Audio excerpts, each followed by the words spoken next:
Vous avez un nouveau message envoyé du passé.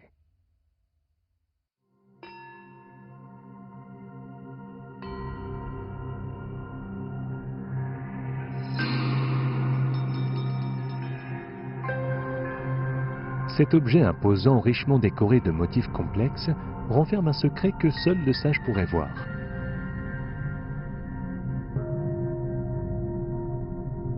Ce vase, que l'on peut voir exposé dans la collection des trésors nationaux, rapporte l'histoire de deux jeunes gens dont les cœurs battent à l'unisson et d'un pays qui entend rester fidèle à ses aspirations.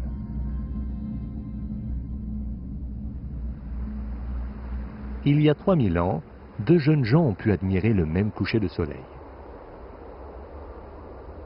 L'un bâtira une ville toujours prospère aujourd'hui, l'autre forgera un vase de bronze qui traversera plus de 10 dynasties.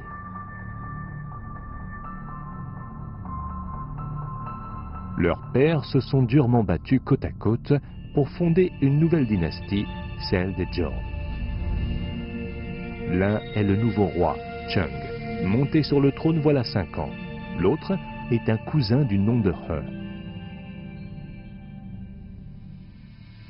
Bien que le nouveau roi n'ait guère plus de 10 ans lorsqu'il accède au trône, il a la chance d'être guidé par l'un de ses oncles, le duc de Zhou, un homme qui sera plus tard donné en exemple par Confucius lui-même pour son grand sens politique.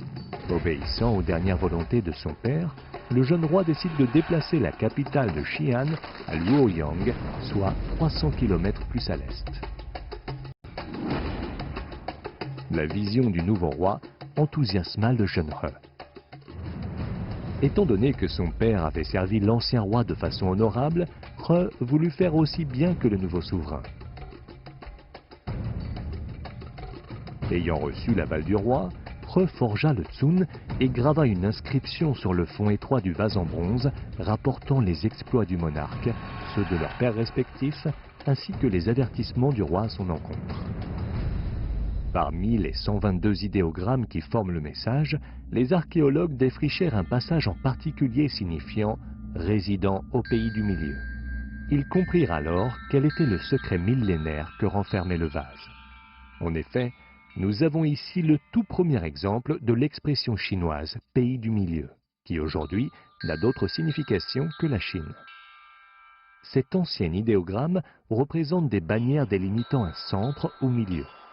Quant à l'idéogramme signifiant pays, il se compose notamment d'une hallebarde le protégeant des incursions ennemies et garantissant sa sécurité. L'inscription du Tsun fait référence au centre du monde connu à l'époque, à savoir la nouvelle capitale Chengzhou, un lieu qui correspond à la région de Luoyang, province du Henan. Ce message dédié aux ancêtres de He semble avoir été écrit aux Chinois d'aujourd'hui. Au cours des 3000 ans écoulés et des changements dynastiques, le terme pays du milieu a évolué, désignant tour à tour un centre géographique, politique, culturel, voire même l'orthodoxie de la dynastie régnante. Ce n'est qu'à la fin du XIXe siècle que le terme pays du milieu, ou Jiangguo en chinois, se mit à désigner le nom du pays sur les documents officiels. 3000 ans ont passé, et il y a bien longtemps que ces deux jeunes gens ont disparu, recouverts avec tant d'autres par la poussière du temps. Seule la ville de Luoyang a subsisté, plus prospère que jamais. C'est en 1963 que ce vase en bronze, lui aussi enfoui depuis longtemps sous la poussière, a été découvert dans une colline du Shanxi. On le surnomma alors le Tsun de He. Bien qu'il a perdu de son éclat d'antan, les 122 idéogrammes qu'il renferme n'ont pas trahi les attentes de son ancien maître. Après 3000 ans, les réalisations glorieuses des anciens sont lues et relues par les vivants. Pendant 3000 ans, le terme pays du milieu est resté enfoui sous la terre. Aujourd'hui, à nouveau à la lumière, le pays qu'il désigne s'étend sur 9,6 millions de kilomètres carrés et s'appelle la Chine.